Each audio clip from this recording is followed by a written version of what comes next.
Good morning and welcome to today's webinar focusing on ISO 45001, an overview of relevant changes.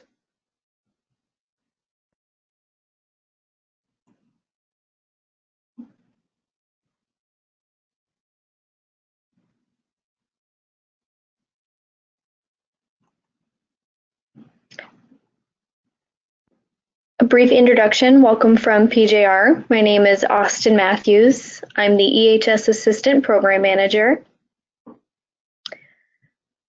Today we have likely a variety of attendees. Usually we have some current clients, some prospective clients, some consultants even. Welcome. Thanks for joining us. As far as an agenda, we're going to talk a little bit about PGR just in a very general high-level sense, what we offer, some of the benefits and drivers of certification. We're going to talk about transition requirements and timelines. Then we're going to get into some of the key changes of the standard. We'll keep that discussion pretty general because after that we'll get into a more in-depth clause-by-clause review of some of the changes as they stand now. And I do just want to point out before we get into some of these details that since the final version of the standard has not been published yet, we will be revising these slides after the publication date to reflect any changes that may have occurred. This particular webinar will be offered quarterly this year, so feel free to check back in with us next quarter to see after publication what, if anything, has changed. Again, these slides will be updated and the webinar will be offered again at that time. After the clause-by-clause review, we will also go over a couple other changes that will impact companies certified to OSAS 18001 or ISO 45001. And I'll review PGR's certification process for any companies who are pursuing certification for the first time and may not be as familiar with what that process looks like. At the end, I'll save a couple minutes to answer any questions you may have. You'll see on the dashboard for the webinar, you have the opportunity to type questions in at any time. So as you think of them, as things come up, feel free to type those in. And like I said, we will revisit those at the end of the presentation.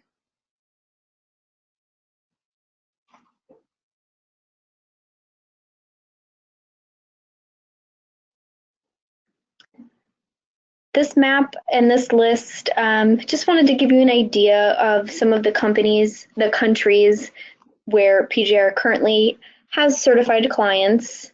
It's not an all-inclusive list. It just gives you an idea. We're all over the globe.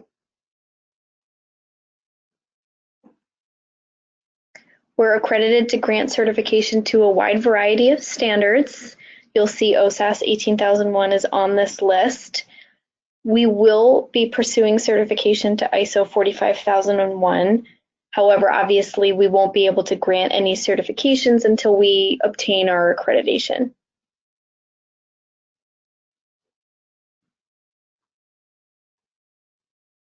There are a variety of benefits for getting certified. Having a management system implemented and maintained and going through the various requirements of the standard often helps an organization meet their applicable legal requirements, improve their health and safety performance, have a safe environment to present to employees and visitors, contractors, anyone else who may be coming into contact with the facility. The certification requires management commitment and employee engagement, which are beneficial in a variety of ways. Management systems can also assist in meeting stakeholder requirements, can offer a positive public image, achieving objectives, and can provide greater integration with other business management systems. It can also have an impact on supplier health and safety performance, may offer a competitive advantage, minimize the risk of production delays, and there are other financial benefit potentials, including possible cost savings with liability insurance premiums.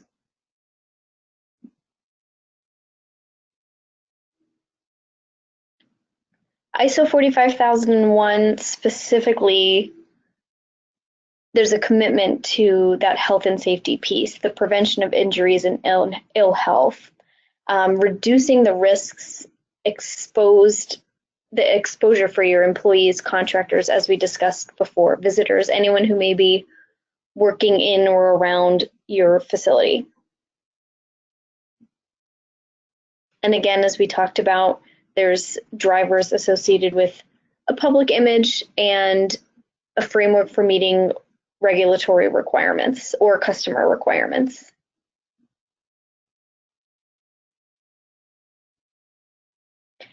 In general, ISO 45001 defines requirements for that occupational health and safety management system, OHSMS. You'll see that abbreviation quite a bit throughout this presentation.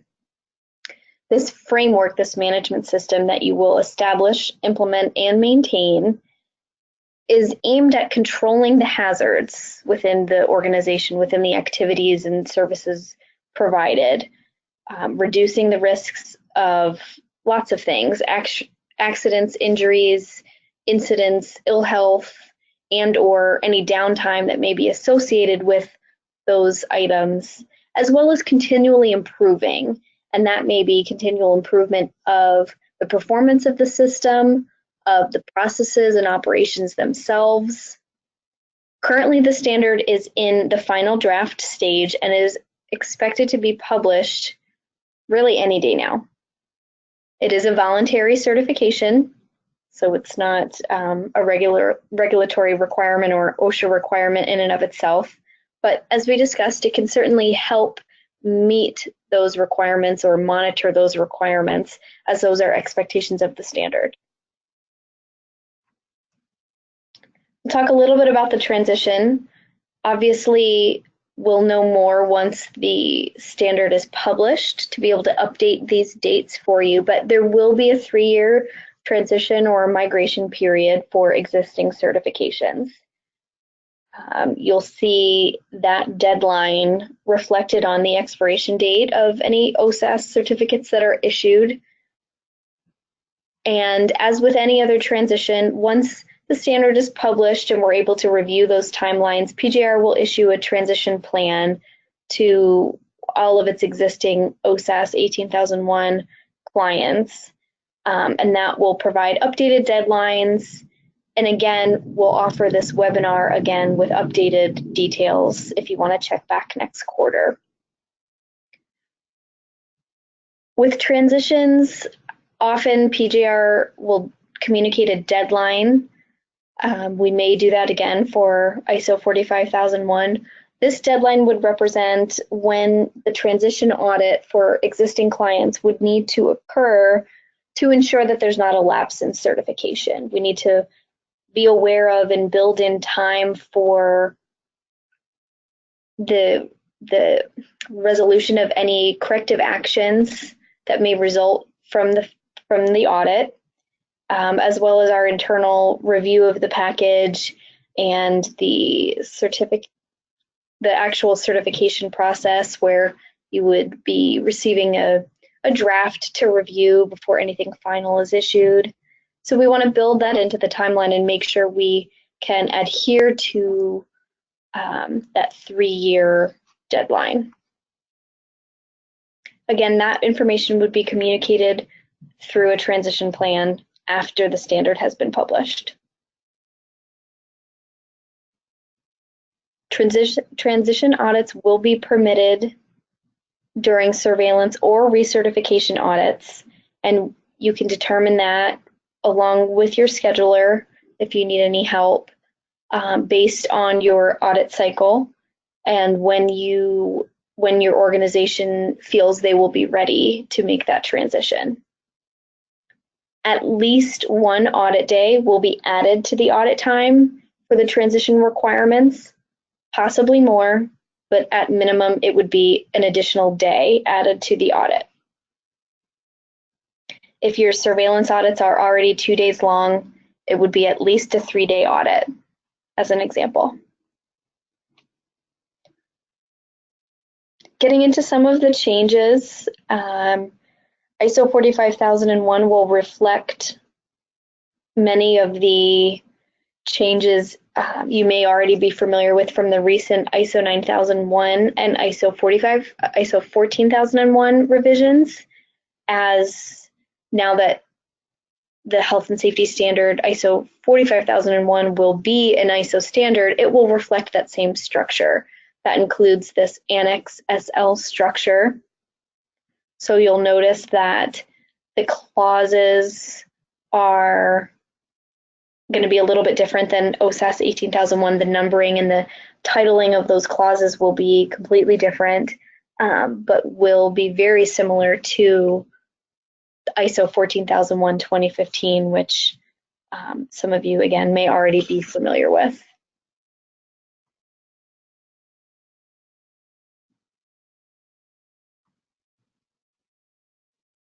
Here's the Plan, Do, Check, Act model for reference. Again, existing clients may be familiar with these changes for other standards.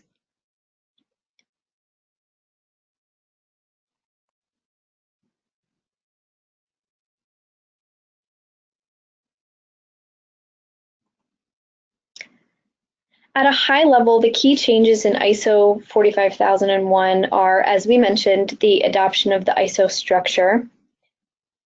As with ISO 14001, there's an emphasis on leadership involvement, accountability, several different areas. Certainly a focus on risk management, objective measurement and change, driving continual improvement of not just the system, but of the system's performance as well. Increased requirements as far as communication and awareness. And the standard is less prescriptive in some areas, especially in the requirements for documented procedures. As with ISO 14001, as we get to the section about terms, we'll learn that the requirements for documentation have been revised, and it's less prescriptive as far as what needs to actually be documented.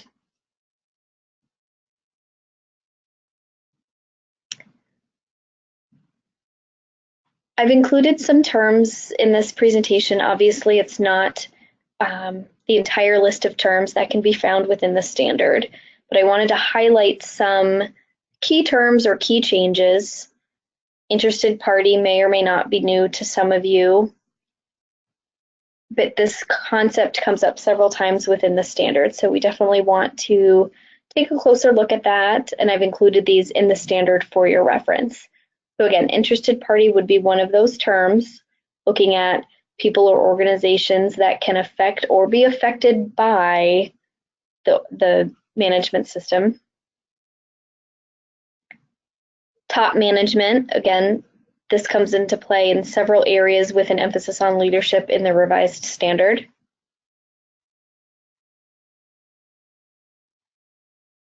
Risk.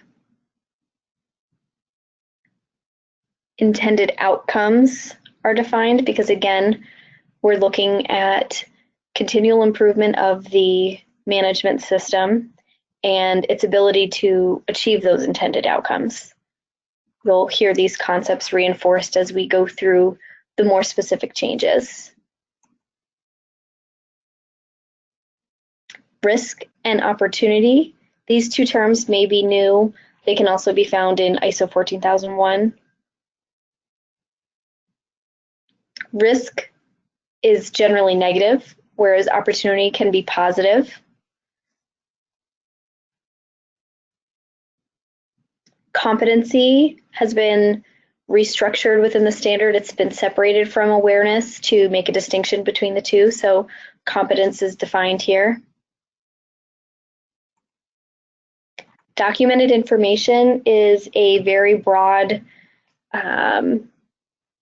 definition here relating to more flexibility for a client to determine what method of documents or media makes the most sense for them. It's less prescriptive in this area. It broadens the definition of what would be acceptable as long as the processes are effective.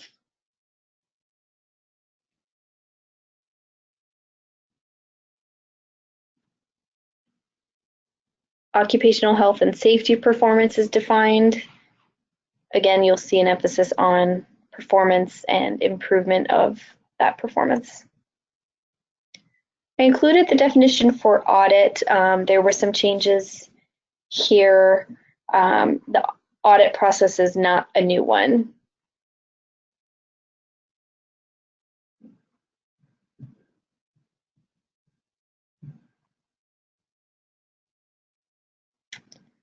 Strategic planning is discussed in 45,001 as far as putting more emphasis on that planning, how the management of the occupational health and safety management system will align with the strategic planning of the organization. As we already mentioned, there's an emphasis on leadership, which now has its own clause within the standard.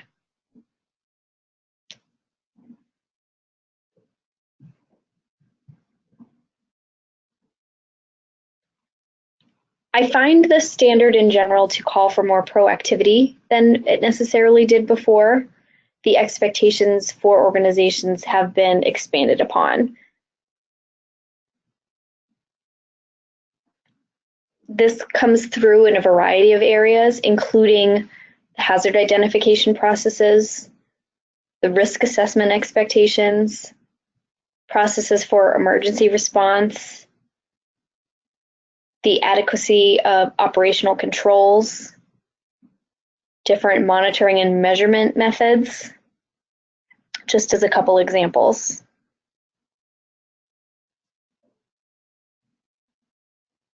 And as I already mentioned, the standard shifts the emphasis in regards to continual improvement from improving the management system itself to also improving the performance, the health and safety performance of the system, the organization, things like that. External and internal communications are emphasized in this revision. And we already discussed the documentation expectations as far as documented information replacing terms such as documents or records that were used in the past. This definition allows the organization to make a determination as to when procedures would be needed or when other controls can be utilized to ensure the effectiveness of processes.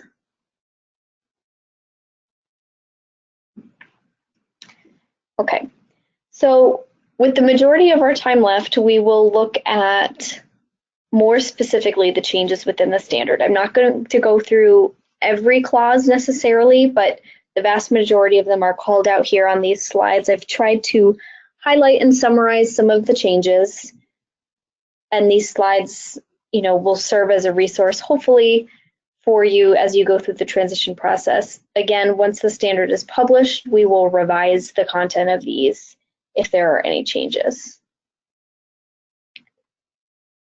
Clause 4 deals with the context of the organization.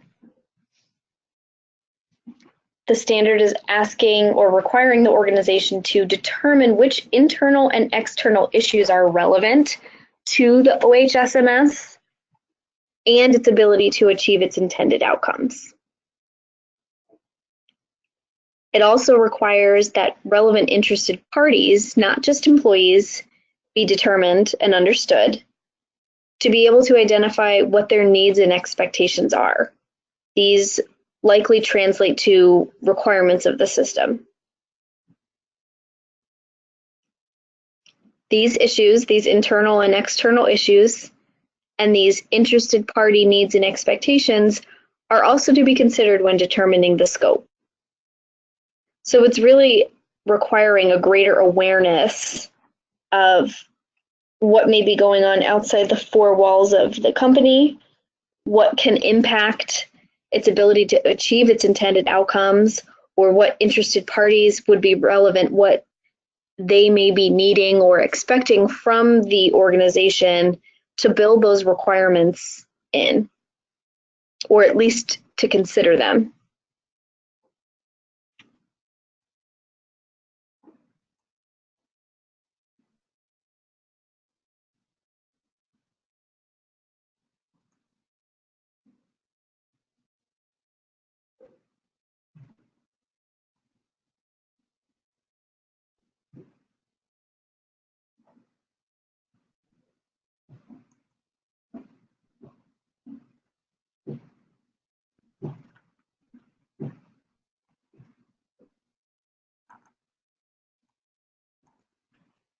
Clause 5 focuses on leadership and worker participation.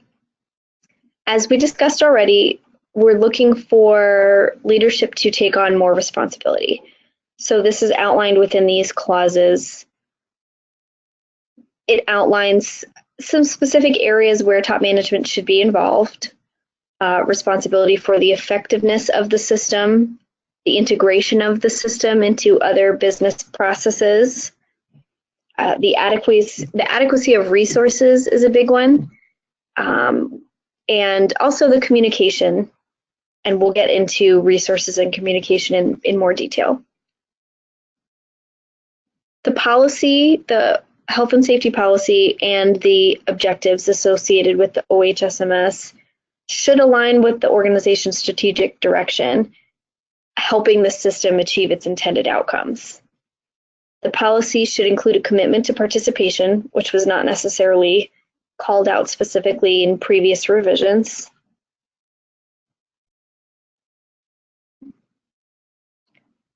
As far as roles and responsibilities are concerned, a management representative is not necessarily specifically required by the standard, but the standard does require adequate responsibilities and authorities to be defined and provided for to meet the requirements of the OHSMS.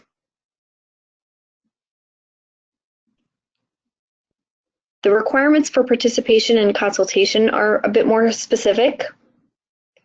Some of the changes include identifying methods, training, resources for these participation and consultation areas, to identify and remove or minimize, if removal is not possible, obstacles to participation.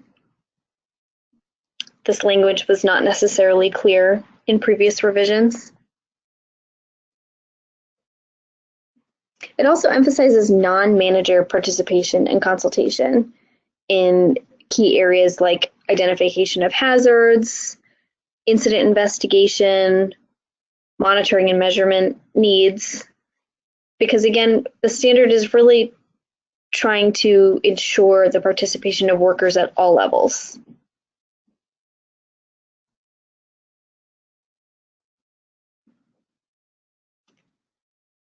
Clause 6 overall, which is the planning clause, has really been restructured. So I just wanted to take a minute to explain that.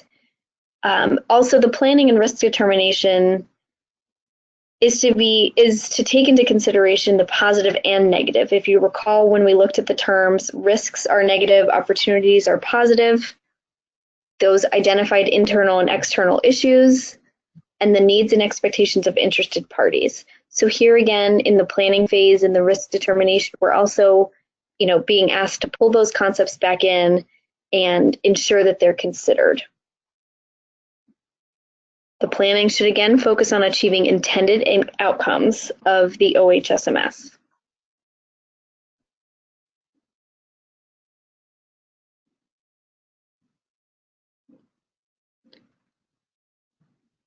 In general, the risks and opportunities are to be determined so that the OHSMS can achieve its intended outcomes, to prevent undesired effects such as injuries and ill health, obviously with it being the health and safety standard, and to continually improve.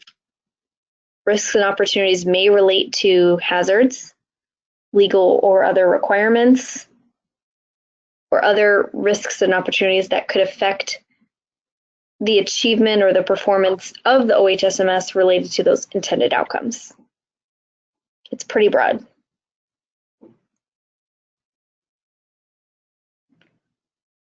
Legal and other requirements should be up to date. The organization needs to determine how those requirements apply to them. So we're not just looking for an identification of or a list of legal requirements, we're also looking for how those requirements apply. What do they mean? How do they relate to the organization? And that should tie into any hazards or risks or the need for operational controls when we're looking at compliance to those requirements. Any communication requirements related to those legal or other requirements also need to be defined or determined.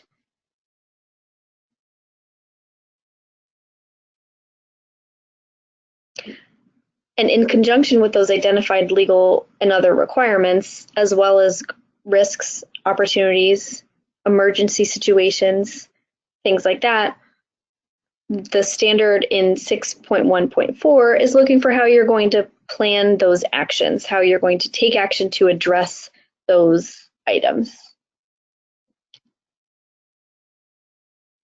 In addition to the actions you're going to take, how they'll be integrated into the OHSMS and how effectiveness will be evaluated will also be relevant.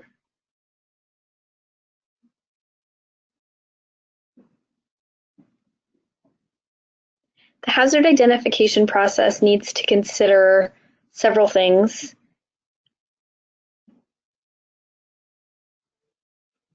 The revised standard is also asking or ensuring that people in nearby areas who can be affected by the organization are considered in this hazard identification process.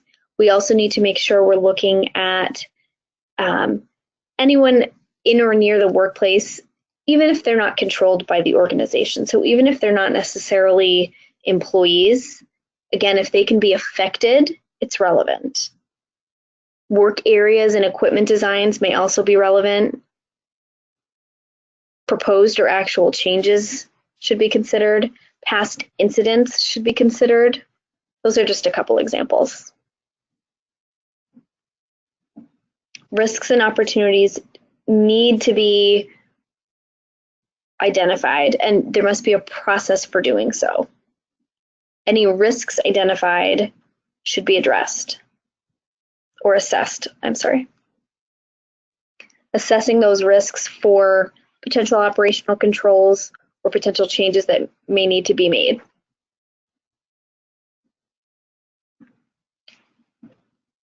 Objectives and targets need to take into account or at least consider the legal and other requirements, the risks and opportunities, and the results of participation and consultation. They need to be monitored, communicated, and updated as relevant.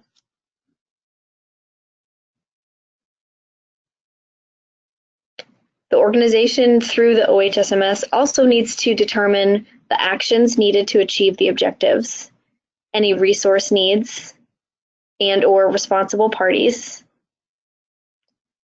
a timeline for completion, any due dates that may be relevant, monitoring and measurement methods and frequency, how the results will be evaluated, and how it will be integrated into the OHSMS.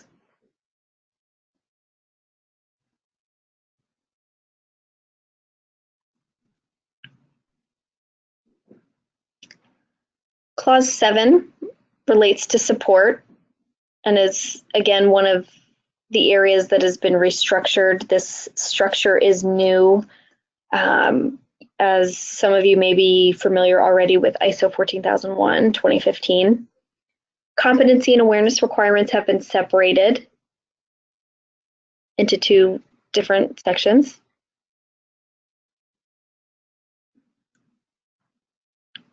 Communication, external representation, and reporting, those are given more consideration or more specific verbiage perhaps than before. You'll see the documented information term again.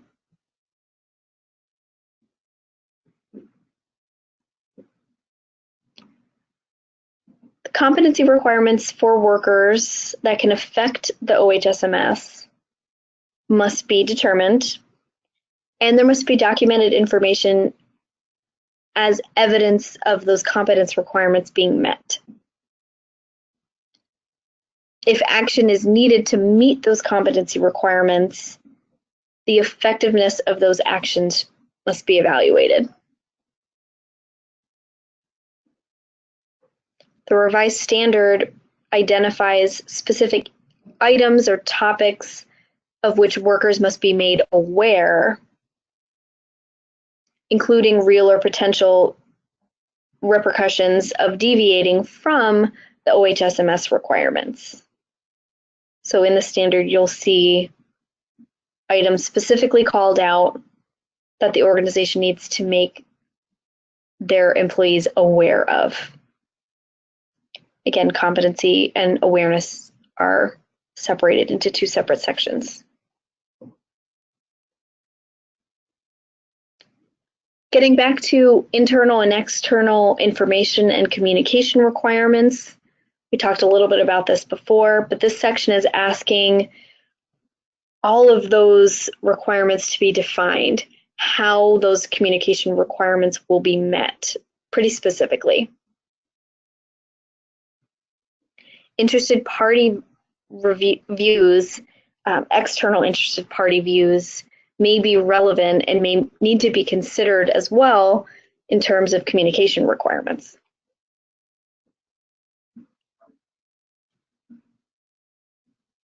Documented information is detailed here as far as controlling, creating, updating that documented information that's relevant to the OHSMS. Again, documented information replaces terms previously used, documents, records, to offer a broader definition, more flexibility for the organization to determine what that means for them.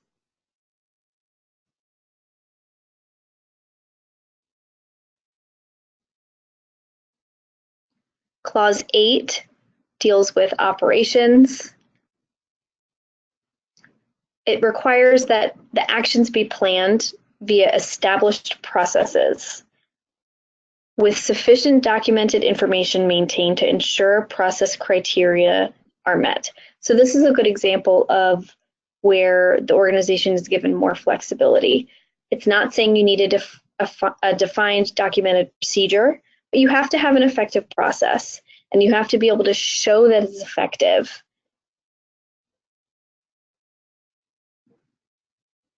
This is really the only significant change in this area. The hierarchy of controls is virtually the same, but I wanted to point out that, again, where documented procedures are not necessarily required, the processes need to be sufficient, they need to be effective, and there does need to be evidence, including documented information, that the processes are effective. And that's where we're looking at this line here about ensuring process criteria was met.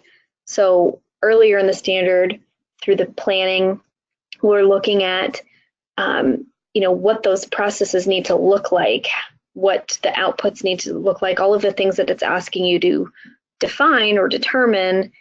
And also here, is it meeting those? Is it effective?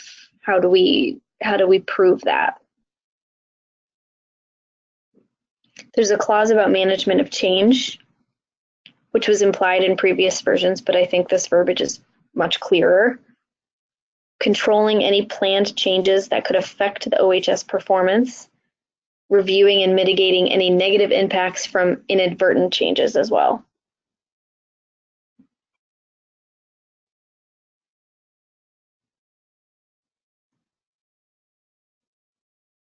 Outsourcing and procurement each have their own section as well.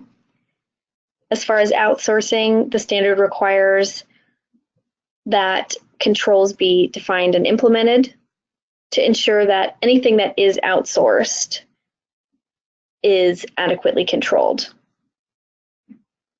Again, this relates to the performance of the OHSMS. Can it have an effect on the performance of the system or its achievement of intended outcomes? Very similarly, controls need to be identified for anything that would be procured, materials or services, to meet relevant requirements of the OHSMS, since those could also have an impact on the performance or the intended outcomes of the system.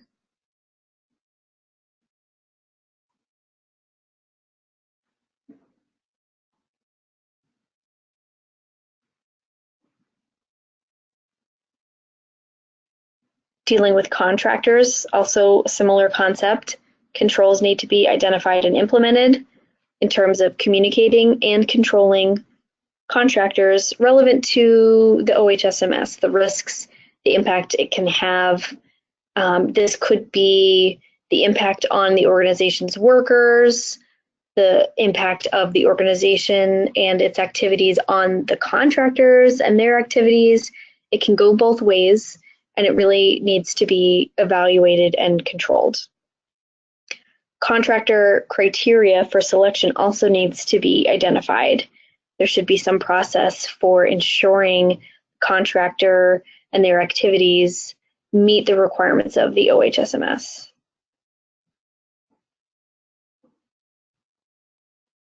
Because again, if they're not, that can have an impact on the organization's ability to meet their intended outcomes or affect their health and safety performance.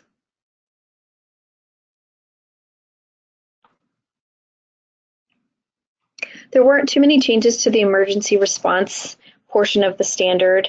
There were a couple things added or clarified language. It's detailing that you need to review procedures after drills or emergency occurrences and revise those processes if needed. This isn't an altogether new process, but the verbiage is clarified a bit. So after you conduct a drill and or have some type of emergency situation like a fire and you need to evacuate, looking back on how that process went, were the procedures followed, were there gaps in the procedure, are there any changes that need to be made, any retraining that needs to be done, was something overlooked that wasn't evidenced until the situation actually occurred that now need to be addressed within the processes themselves, things like that. The emergency processes should also address any relevant training, which may include first aid. And it also needs to consider the needs and capabilities of all relevant interested parties.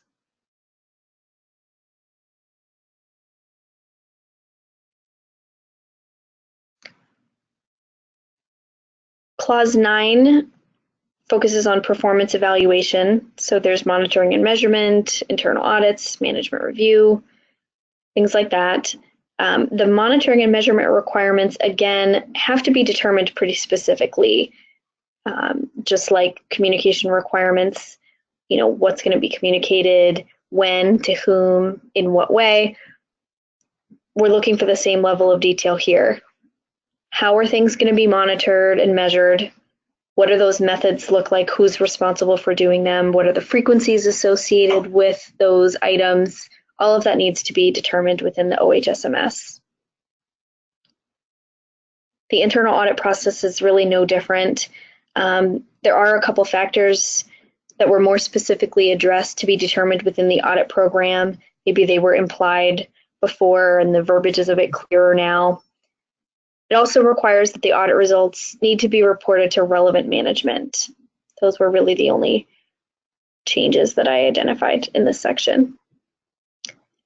The management review is similar. There are some additions or revisions to the required inputs and outputs, and that those reviews need to be performed by top management, in that top management needs to be involved. This goes back to the greater level of emphasis on top management accountability and participation. So that is specifically called out in the management review section as well.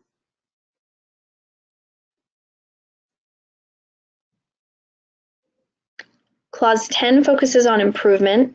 So we're looking at incident responses, nonconformities, corrective actions, really looking for timely reactions here. So addressing any incidents or nonconformities. This is not something that should take a great deal of time to result in some type of action. Corrective actions need to be reviewed for effectiveness. And again, we're looking for documented information as evidence.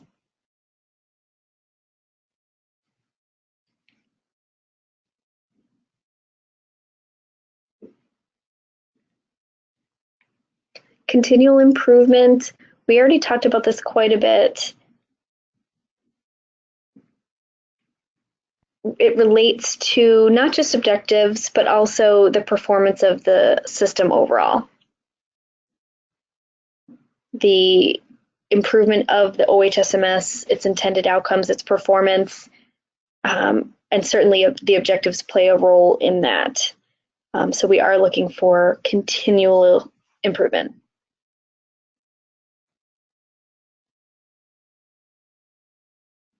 At the end of the standard, you find Annex A, which offers some guidance on the use of the standard, how to apply, or maybe some greater level of detail on clauses and the requirements there. Obviously, there's a bibliography at the end as well. I did not review those for changes. There are a couple other documents that have been published which affect the certification bodies more directly. These are documents that we need to adhere to, but I wanted to include some information in this presentation since several of the requirements trickle down to our clients through the terms and conditions in our contracts or through our audit process. We are required to adhere to these, and when we transition to and gain accreditation for ISO 45001, these changes would also go into effect. And this mirrors the changes in the standard for the most part, but some of these may be new. So again, these changes would also be communicated through the terms and conditions, which every time you sign a contract or an amendment with PJR, those are referenced. But at a high level, some of the changes appear to be a requirement for any significant changes to be reported to PJR or your certification body. So anytime a significant change occurs within the organization, we're going to need to be notified of that formally instead of perhaps waiting until the next audit. And that notification should be in writing, likely via email, to PJR's program management. These documents include an audit timetable based on the organization's risk level and employee count. So we will be required to adopt those requirements as far as the prescribed audit time for this standard. If for some reason top management does not attend the closing meeting for our audits, a reasonable excuse for their absence will need to be provided to the auditor, or the reason for their absence will need to be provided, and the auditor will make a determination as to whether it's a sufficient excuse. Again, this relates to the emphasis on top management participation and accountability. These documents allow the certification to conduct special audits in response to any compliance issues, incidents that may occur, and gives the ability to suspend or withdraw certification if for some reason that is deemed appropriate. This was always implied, but some of this language has been clarified a bit. Legal compliance violations or gaps could potentially prevent certification for companies who have not been certified yet. So if going through the initial audit process, gaps or violations like that are identified, it could slow down the process or halt it totally. That would be a case-by-case basis. We'd be looking for objective evidence of the organization's capability to resolve it and prevent recurrence. It's just some precautionary verbiage that's been added, putting more emphasis on really raising the bar for a certified organization, which ties into the next line. Overall, these documents and the revisions to the standard are really raising the bar, raising the expectations for a certified OHSMS, for top management involvement, for the communication requirements, the awareness requirements, the level of detail as to how, when, by whom all of the requirements of the standard will be performed. It's really just raising the bar overall. That's really the takeaway here. Are they drastic changes in most areas? No, but the performance, the continual improvement of the performance, the meeting intended outcomes is really emphasized. And as it says, the performance expectations are a bit higher.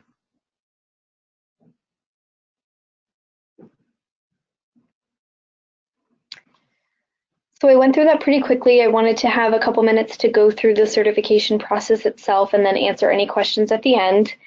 To reiterate, those slides will be updated after the standard is published with any changes that may have been made. There shouldn't be many, if any, but we will update that and offer the webinar every quarter this year. For companies who are not already certified or are not familiar with the certification process, I just want to briefly go through that process before we get to the questions.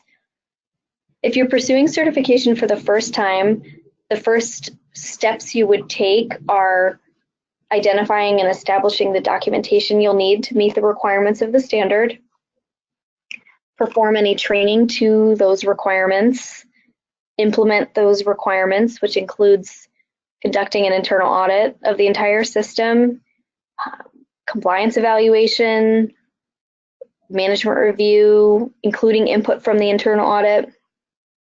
You'll need to contract with the certification body, such as PJR, and you'll complete a stage one audit, and then a stage 2 audit, address any resulting nonconformities, and then once that audit package is closed and everything is reviewed, the certificate will be issued.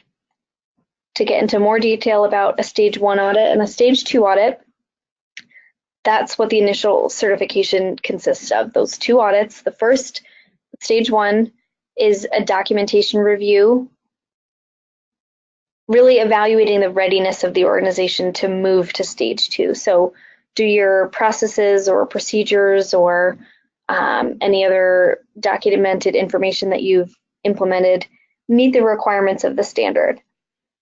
And then your stage 2 is an on-site audit of the entire system, sampling of all the processes, looking at the implementation of what we reviewed during stage 1. Have those processes been implemented? Are they effective in meeting the requirements of the standard? This is where nonconformities may be identified, which would need to be resolved before a certificate can be issued.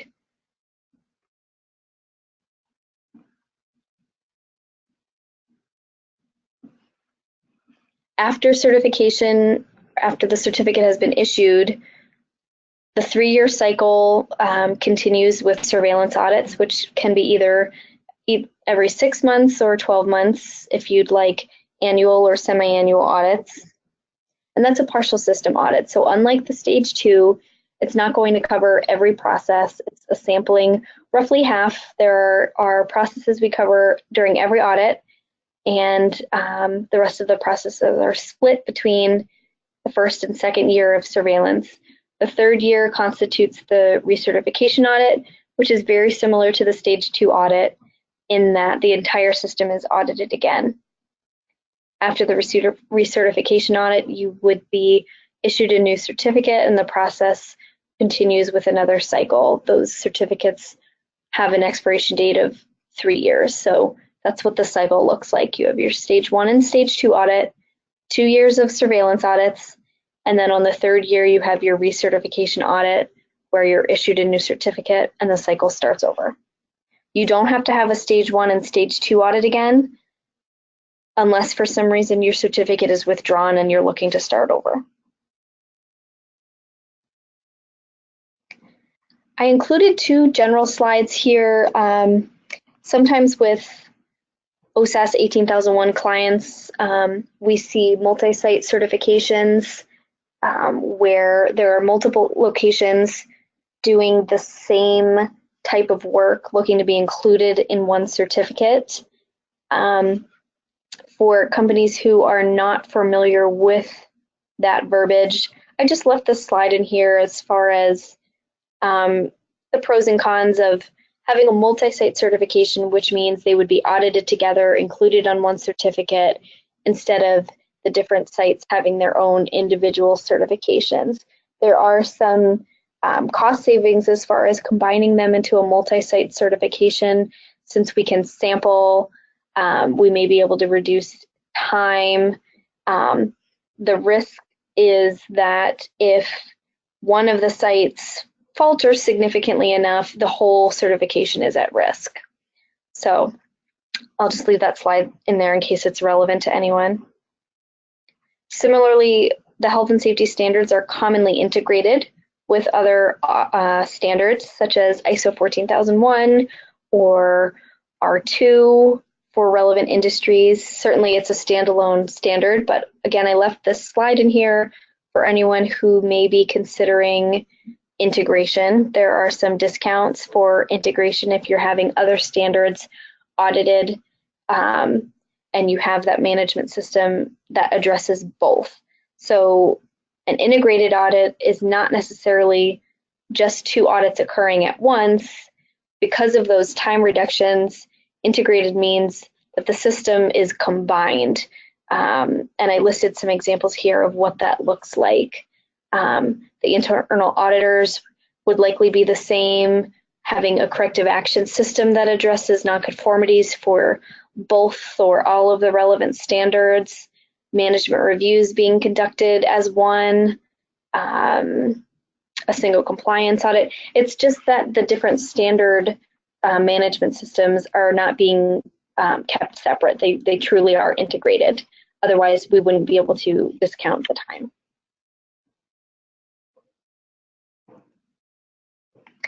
Okay, that was all the slides I had. If you have any questions and you haven't already typed them in, please take the opportunity to do that now. In the meantime, I'm going to put our contact information up on the screen, and then I'll check out any questions. So if you have any questions about these slides, ISO 45001, anything else PJR offers, you can contact Nancy Bednars, our EHS Program Manager, or myself, Austin Matthews. I've put the contact information for both of us on here, our email addresses, or you can reach us by calling PGR headquarters. If you are pursuing certification for the first time and you're interested in getting a quote from Perry Johnson Registrars, here's the contact information for our sales department. If you're a current client and you're looking to schedule your transition or get some more information on that, you can contact the scheduler that you are already assigned to, and they can help point you in the right direction. Certainly as the transition period gets closer, your scheduler would reach out to you to determine when you will be transitioning and get that scheduled appropriately as well.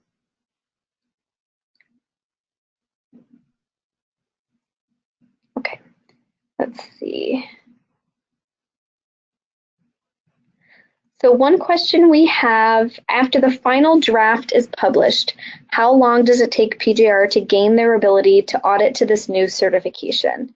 So that's a great question. The accreditation process can definitely take some time. I am not aware of an estimated time frame, but I'd be glad to look into that. If you want to shoot me an email, I'm trying to see if I can see who asked the question. Let me see.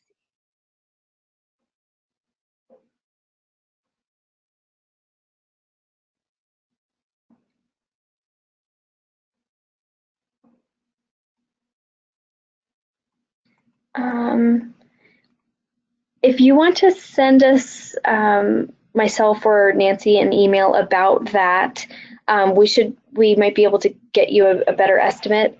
Like I said, I'm not really sure how long that process takes. There's several changes that we need to make on our end to adopt not only the changes identified in the standard, but also some of those other documents I referenced. There will be some training we need to do with our auditors as well. But I'd be glad to look into that further. If you want to shoot me an email so I know who to respond to, I'll see what I can find out. Certainly, I can also include more detail or an update on that in our next quarter's webinar on this subject, since it would already be published and I should have a better sense of the timeline and where we stand with our accreditation at that point as well.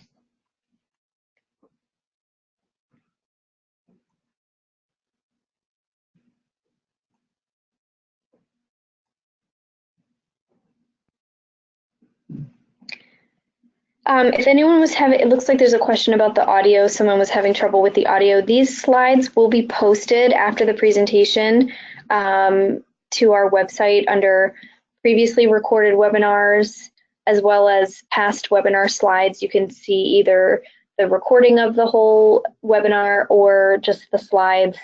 You can certainly try reviewing it there if you weren't able to get it to work today. I apologize.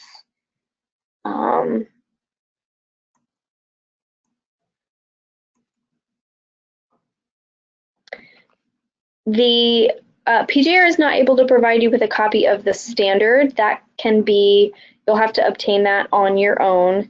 Again, the final version is not published yet, but that I believe that will have to be purchased from the ISO website.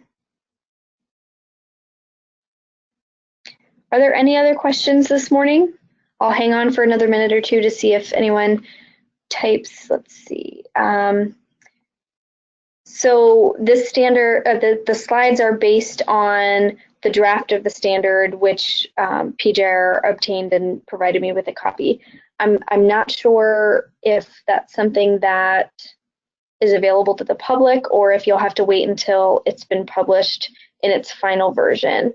I'd have to look into that as well, but that's part of why we offered the slides in the presentation today, to give you an idea of what those changes are and what changes are coming. The standard, again, is expected really any day, late February or even March, but it should be coming out very soon.